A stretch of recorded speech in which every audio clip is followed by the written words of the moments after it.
Hammaga salom. Xo'p, bu videoda biz qanaqa qilib shablonlar bilan ishlash, keyin bo'lsa printerdan qanaqa qilib o'sha dokumentimizni, worksheetimizni chiqarishni ko'rsataman sizlarga. Xo'p, birinchi navbatda kelinglar shablonlardan foydalanishni ko'rsataman. New ga kiramiz. Ya'ni birinchi videoyimda shundan boshlagan edim. Lekin sizlarga tushuntirib bermadim o'zi nimaligini. Xo'p, masalan bu yerda ko'rasizlar, har xil narsalar bor yoki bo'lmasa qidirishingiz mumkin. Masalan biznesga doir Exceldagi dokumentmi yoki personal, shaxsiy, planners, charts, lists, budgets juda ham ko'p shablonlar. Xo'p, mana o'zingizlar ham ko'rgan bo'lsanglar kerak. Xo'p, biz kelinglar bittasi bilan ishlaymiz. Masalan, bu bilan ishlaymiz. Xo'p, create'ni bosamiz. Create'ni bosganimizdan keyin yana yangi oyna chiqadi. Ya'ni Excel alohida worksheet emas, boshqa Excel chiqadi. Mana o'zingizlar ko'rib turibsizlar. Bu yerda mana ikkita Excel turibdi. Bittasi mana boyaga birinchi kirganimizda, keyin bo'lsa bunisi.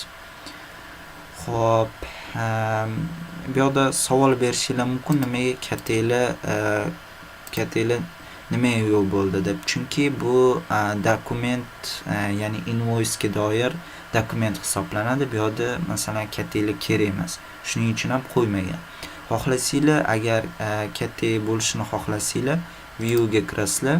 Keyin bu yerda grid lines ga bosasizlar. Mana kattanglar chiqdi.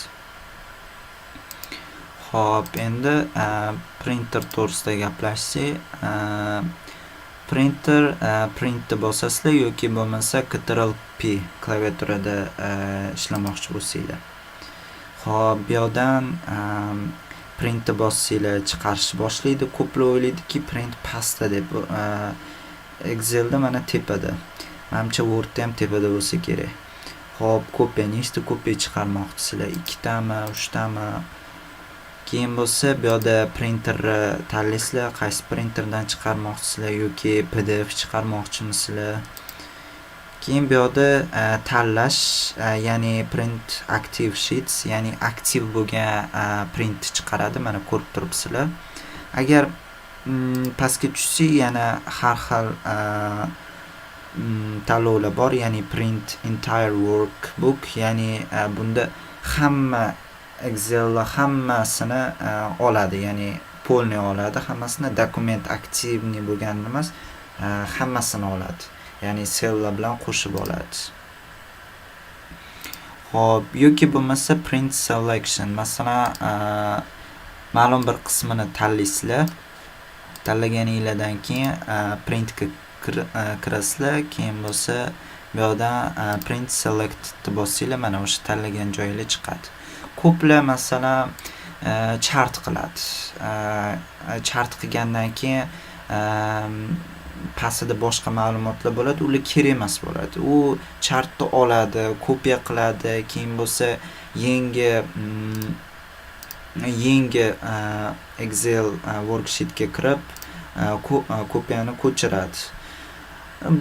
ko'chiradi, keyin print qiladi. Undan eng oson yo'li o'sha selection, ya'ni ma'lum qismini, o'sha kerak bo'lgan qismini tanlaysizlar, o'sha chart bo'ladigan bo'lsa, keyin bo'lsa faylga kirib, printga kirib, keyin print selectionni tanlaysizlar.